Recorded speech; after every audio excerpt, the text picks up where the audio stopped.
अस्सलाम वालेकुम dear student. आज का जो हमारा टॉपिक है वो है बेसिकली इंट्रोडक्शन टू माइक्रोबायोलॉजी। हमारा सब्जेक्ट भी माइक्रोबायोलॉजी है। तो इंट्रोडक्शन टू माइक्रोबायोलॉजी में सबसे पहले हम डिस्कवरी की बात करेंगे, हिस्ट्री की बात करेंगे माइक्रोबायोलॉजी की ना। माइक्रोबायोलॉजी की हिस्ट्री में कौन कौन से साइंटिस्ट ने क्या क्या रोल प्ले किया।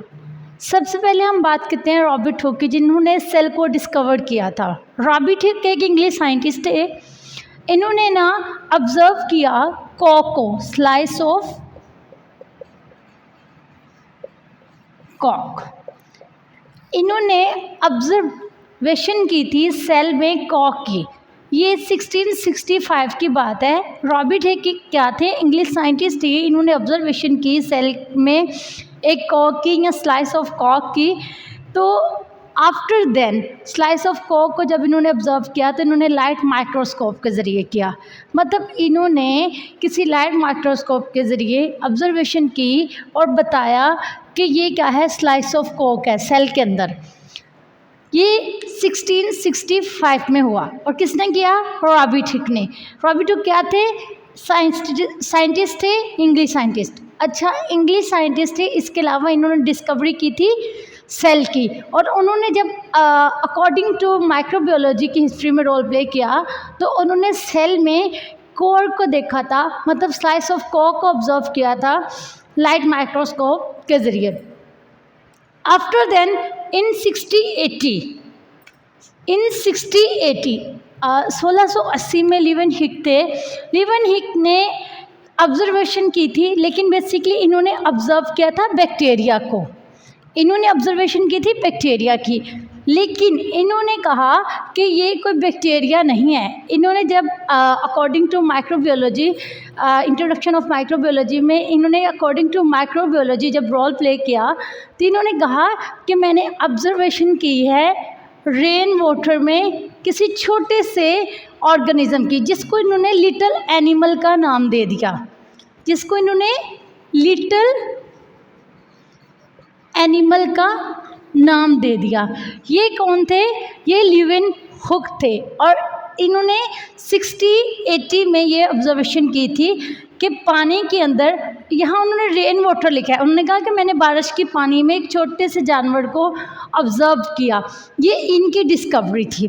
किसमें?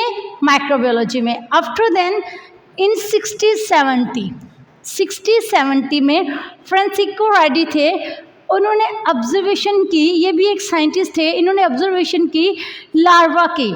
इन्होंने लार्वे को ऑब्जर्व किया एक एग में। इन्होंने अंडे में लार्वे को ऑब्जर्व किया। उसके बाद एक नेक्स्ट साइंटिस्ट आते हैं 1765 में, एल्स पैलेंजेनियन। इन्होंने ऑब्जर्वेशन की फ्लास्क के ज़रिए इन्होंने ट्रीट किया और प्रिवेंट किया उन माइक्रो ऑर्गेनिज्म को जो ग्रोथ कर रहे थे। ये इनकी डिस्कवरी थी। बेसिक रोल प्ले किया इसमें रॉबर्ट हुक और लिवन हुक ने। लिवन हुक ने ऐसे किया, इसकी डिस्क्रिप्शन लिवन हुक ने, और बेटा जी लिवन हुक ने 1670 में इसकी डिस्क्रिप्शन देते हुए कहा कि ये कोई माइक्रो ऑर्गेनिज्म है जो कोई सिंगल सेल या सिंगल लेंस माइक्रोस्कोप है। माइक्रोस्कोपिक इसलिए कहा कि हम इनको आम आंख से नहीं देख सकते। इस बंदे ने 1670 में डिस्क्रिप्शन देते हुए माइक्रो ऑर्गेनिज्म की कहा ये कोई सिंपल या सिंगल लेंस माइक्रोस्कोपिक हैं। माइक्रोस्कोपिक इसलिए कहा क्योंकि इनको हम आम आंख से नहीं देख सकते। इनको देखने के लिए किसी माइक्रोस्कोप की ज़रूरत पड़ती है। अच्छा, नो डाउट कि जो माइक्रो ऑर्गेनिज्म होते हैं, या हम बात करें माइक्रोबायोलॉजी की, तो अगर हम डेफिनेशन में भी बात करें तो हम कहते हैं ये यूनिसेलुलर है। मोस्टली यूनिसेलुलर होते हैं, सम टाइम मल्टी सेलुलर भी होते हैं। तो इसने ये कहा कि सिंपल भी हैं और सिंगल लेंस माइक्रोस्कोपिक भी हैं। फिर अकॉर्डिंग टू लिवन हुक की 1674, ये तो 70 की बात थी ना, 74 में इन्होंने कहा ये कोई टिनी क्रिएचर है। मतलब इन्होंने कहा कोई छोटी सी माइक्रो ऑर्गेनिज्म है, छोटे छोटे माइक्रो ऑर्गेनिज्म हैं, जैसे कि कोई एनिमल होते हैं, छोटे छोटे जानवर जिनको हम आम आँख से नहीं देखते। ये क्या था? ये इनकी डिस्कवरी थी। आखिरकार 1723 में इनकी डेथ हो गई। 1723 में लीवेनहुक की डेथ हो गई। ये थी हमारे पास हिस्ट्री ऑफ माइक्रोबायोलॉजी। अभी तक बेटा जी हमने जो बात की वो इंट्रोडक्शन ऑफ माइक्रोबायोलॉजी में हिस्ट्री ऑफ माइक्रोबायोलॉजी की बात की। फर्स्ट ऑफ ऑल हमने बात की कि रॉबर्ट हुक एक साइंटिस्ट थे, इंग्लिश साइंटिस्ट थे, जिन्होंने सेल को ऑब्जर्व किया, सेल को डिस्कवर किया था। इन्होंने सेल में ऑब्जर्वेशन की कॉक की, स्लाइस ऑफ कॉक की according to history of microbiology. After then in 1680 Leeuwenhoek, he is also scientist, इन्होंने ऑब्जर्वेशन की 1680 में कि इन्होंने ऑब्जर्व किया रेन वाटर में इन्होंने ऑब्जर्वेशन की कि कुछ छोटे छोटे माइक्रो ऑर्गेनिज्म हैं जिनको इन्होंने लिटिल एनिमल का नाम दे दिया। आफ्टर देन इन 1670 फ्रांसिस्को रेडी थे, इन्होंने ऑब्जर्वेशन की लार्वा की इन एग। आफ्टर देन इन 1765 में एल स्पेलेंज़ी जो थे, इन्होंने ऑब्जर्व किया फ्लास्क के ज़रिए ट्रीट कैसे किया जाता है या प्रिवेंट किया जाता है ग्रोथ कैसे जो हो रही होती है माइक्रो ऑर्गेनिज्म की उनको। अगर हम लेके चले लीवेनहुक को तो इन्होंने बहुत इंपॉर्टेंट रोल प्ले किया। इन्होंने 60-70 में डिस्क्रिप्शन की माइक्रो ऑर्गेनिज्म की। उन्होंने कहा they may be simple and single lens microscopic. इन्होंने कहा ये जो है simple and single lens microscopic है। After then in 1674 according to Leeuwenhoek उन्होंने कहा ये कुछ टीनी माइक्रो ऑर्गेनिज्म है। उनके कहने का मतलब ये था कि कुछ छोटे छोटे माइक्रो ऑर्गेनिज्म हैं, जैसे कि कोई छोटे छोटे चूंटियाँ लगा लो आप, जो हमें आम आँख से बाज़ों का सारी की सारी नज़र नहीं आती। छोटे छोटे कोई लिटिल एनिमल हैं जिनको हम आम आँख से नहीं देख सकते, ये वो वाले माइक्रो ऑर्गेनिज्म हैं अकॉर्डिंग टू लीवेनहुक। अभी इनकी 1723 में डेथ हो गई। अच्छा बेटा जी 1674 में आउटलाइन भी दी थी उन्होंने कहा था, ये लीवेनहुक ने दी थी। 1723 में इनकी डेथ हुई थी, लेकिन 1674 में इन्होंने आउटलाइन दी थी। उन्होंने कहा कि स्ट्रक्चरल डिटेल के अकॉर्डिंग अगर हम फैमिलियर की बात करें, सिंगल और सिंपल सेल की जब इन्होंने बात की ना, ये बाज़ जगह बेटा जी मल्टी सेलुलर हो सकते हैं, मोस्टली यूनिसेलुलर होते हैं, सिंगल सेल होते हैं। अच्छा उन्होंने कहा ये जो outline according to structural familiar है, ये दे में भी प्रोटोजोआ, दे में भी पैरामीशियम, दे में भी अमीबा। अच्छा अगर हम बात करें प्रोटोजोआ की, तो प्रोटोजोआ सिंपल भी होता है लेकिन कम्प्लेक्स होता है। क्या होता है? कम्प्लेक्स होता है और सिंगल सेल होता है। ये कम्प्लेक्स है लेकिन सिंगल सेल ऑर्गेनिज्म है। मतलब कहने का ये कम्प्लेक्स वो चीज़ होती है जो कॉम्प्लिकेटेड होती है, जो आसानी से समझ ना आए, जिसमें कॉम्प्लिकेशंस पैदा हो जाए। पैरामीशियम क्या है? सिंगल सेल है।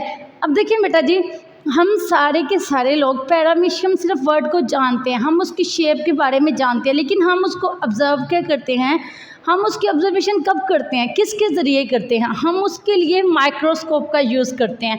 तो हम कह सकते हैं माइक्रोबायोलॉजी में कि ये माइक्रोस्कोपिक होते हैं। इनको देखने के लिए हमें माइक्रोस्कोप की ज़रूरत पड़ती है। फॉर एग्ज़ाम्पल जैसे कि मैंने इसको पैरामीशियम को ड्रा किया है। पैरामीशियम की शेप शू लाइक होती है, मतलब जूते की तरह की इसकी शेप होती है, जिसमें माइक्रो न्यूक्लियस पाए जाते हैं। ये देखिए माइक्रो न्यूक्लियस हमने बनाए हुए हैं। अच्छा इसके अंदर बेटा रेडिएटिंग कैनाल्स पाई जाती हैं। जो स्टाइलक शेप बनी हुई है ना, ये वाली ये रेडिएटिंग कैनाल्स होती हैं। अच्छा बेटा इसमें साइटोप्लाज्म होता है। आफ्टर देन बेटा जी इसमें ये माइक्रो की बात होती है, यहाँ मैक्रो न्यूक्लियस, मैक्रो और माइक्रो की अगर बात करें, यहाँ हम स्मॉल न्यूक्लियस की बात कर रहे हैं और यहाँ हम लार्ज न्यूक्लियस की बात कर रहे हैं। अच्छा जी इसके बाद अगर देखा जाए तो इसमें एनल पोर्स होते हैं। ये क्या है? इसके एनल पोर्स हैं पैरामीशियम के। अच्छा स्टूडेंट्स इसके अलावा बेटा जी ये वाली जो है ये 4 वैक्यूल्स होती हैं पैरामीशियम में। हमने डायग्राम में ये जो इसके बाहर ब्लैक कलर में ये डेंड्राइट्स की तरह ड्रा किए हैं, ये होते हैं सीलिया। ये क्या होते हैं? सीलिया। अगर हम बात करें ये जैसे कि हमने बुक्कल बनाया, ये बुक्कल ओवरट्यूल होता है। अच्छा बेटा जी इसके आगे वाली जो शेप होती है दिस वन, ये वाली, ये इसकी सेल माउथ होती है जिसे साइटोसोम भी कहते हैं। अच्छा, ये तो सारा था हमारे पास पैरामीशियम। अगर हम बात करें, अच्छा जब प्रोटोजोआ होता है ना, बेसिकली ये कम्प्लेक्स होता है लेकिन सिंगल होता है, जैसे कि हम इस तरह करके आगे इसकी बेटा जी डिवीजन होती रहती है। अगर हम प्रोटोजोआ की बात करें, ये बैलून लाइक इसकी थोड़ी सी शेप होती है लेकिन आगे इसकी जाके डिवीजन भी होती रहती हैं। ये प्रोटोजोआ है, कम्प्लेक्स है लेकिन सिंगल है। अच्छा बेटा, आफ्टर देन हम बात करें अमीबा की। What is amoeba? अमीबा हर बंदा जानता है कि एक यूनिसेलुलर ऑर्गेनिज्म है। क्या है? यूनिसेलुलर ऑर्गेनिज्म है। आई मीन टू से कि ये एक सेल पर मुश्तमिल होता है, सिंगल सेल है। इसकी शेप कैसे होती है? स्टार लाइक शेप होती है, जैसे कि यहाँ हम ड्रा कर चुके हैं। अच्छा, अब बेसिक चीज़ जो मतलब अभी तक तो हमने सिर्फ हिस्ट्री को डिस्क्राइब किया ना, हिस्ट्री में उन्होंने क्या बताया था हमने सिर्फ वही पढ़ा। अब हमारा मेन टॉपिक क्या है? वो है डेरिवेशन एंड डिफाइन। बेटा जी, हमारी माइक्रोबायोलॉजी में डेफिनेशन और उसकी डेरिवेशन का हमें पता होना चाहिए। अगर हम बात करें डेफिनेशन की, पहले डेफिनेशन की हमें समझ आना मुश्किल हो जाएगी, इसलिए हम इसकी डेरिवेशन को पहले डिस्कस कर लेते हैं। If we discuss about derivation of microbiology, then we can say that microbiology is a combination of two Greek words.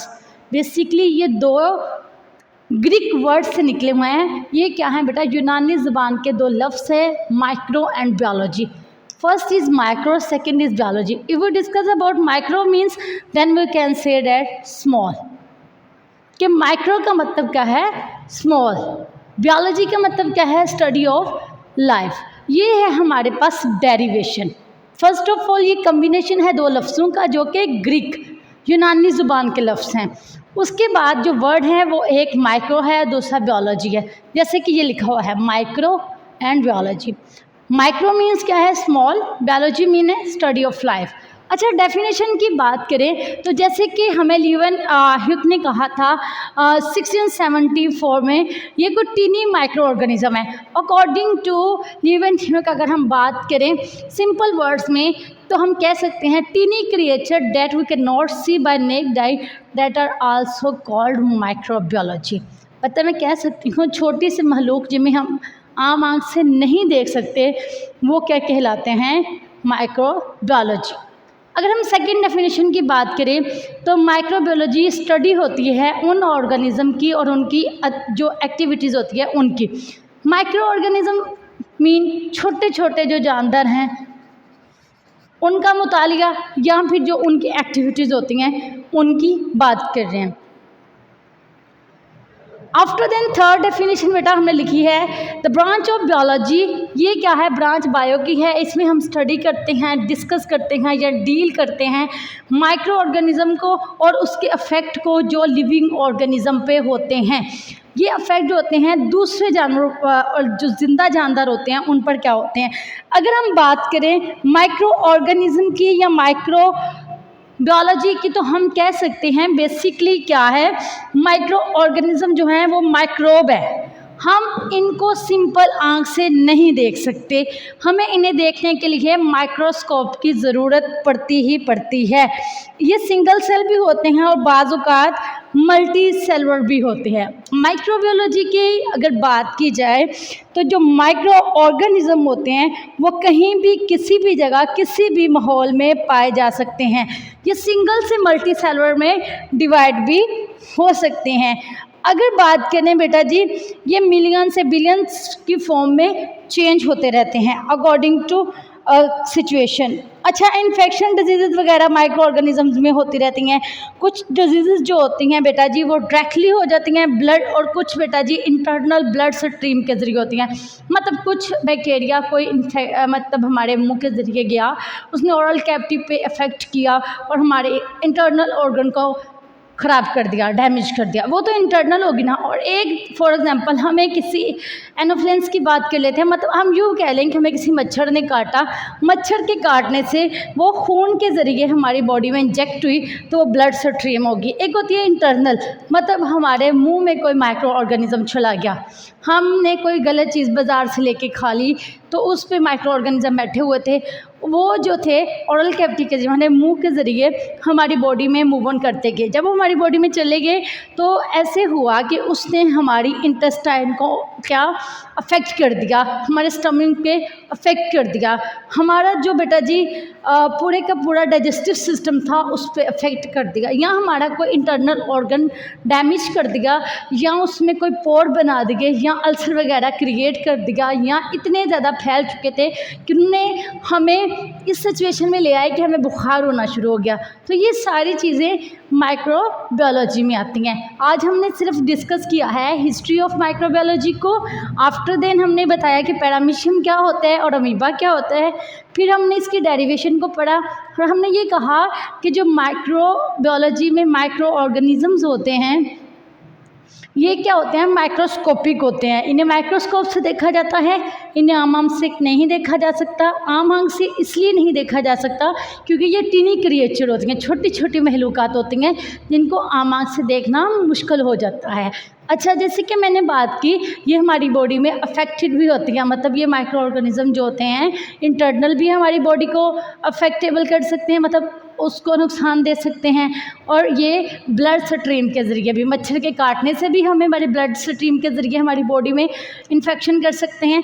Otherwise बेटा जी कोई बाहर से चीज़ लेके खाने की सूरत में भी हमारे इंटरनल ऑर्गन इम्प्रेस हो सकते हैं, मतलब यूँ मुतासर हो सकते हैं। यूँ कह लें कि आपने कोई बाहर से फ्रूट चाट लेके खा ली और उस पर तरह तरह की मक्खियाँ बैठी थी और मक्खी किसी गंदी जगह से उठ के आई थी, वो माइक्रो ऑर्गेनिज्म आपकी फ्रूट चाट पे हो गया और वो आपने ओरल कैविटी के ज़रिए अंदर ले लिए मुंह में, और जब आपने वो खा लिए बेटा जी तो वहाँ आपकी ये digestion system GIT gastro intestinal tract पे अच्छा खासा अफेक्ट हुआ, और वो गैस्ट्रोएंटरोलॉजी को मतलब आपकी आंतों तक अफेक्ट किया। गैस्ट्रोएंटरोलॉजी ऐसा ही होता है जब आपकी स्वेलिंग हो जाती है या इन्फेक्शन वगैरह हो जाता है आपकी ओरल कैविटी में, मतलब आपकी जो GIT है गैस्ट्रो इंटेस्टाइनल ट्रैक है, नाली है जहाँ फेरेंक्स लेरेंक्स ट्रैकिया वगैरह आते हैं, तो वो अफेक्ट कर देती है इंटरनल ऑर्गन को। हमने डेफिनेशन 3 तरह से पढ़ी। Tiny creature that we can not see by naked eye according to the Leeuwenhoek, उसने कहा था ये छोटी छोटी महलूकात होती हैं जिनको हम आम आंख से नहीं देख सकते। हमने सेकंड डेफिनेशन में पढ़ा माइक्रोबायोलॉजी है, स्टडी है माइक्रो ऑर्गेनिज्म की और उसके से रेलिवेंट उसकी एक्टिविटीज़ की। आफ्टर देन हमने पढ़ा कि ये ब्रांच है बायोलॉजी की जिसमें डील किया जाता है माइक्रो ऑर्गेनिज्म को और उसके अफेक्ट्स होते हैं अदर लिविंग ऑर्गेनिज्म पर उसको। थैंक यू सो मच, ये था हमारा आज का लेक्चर।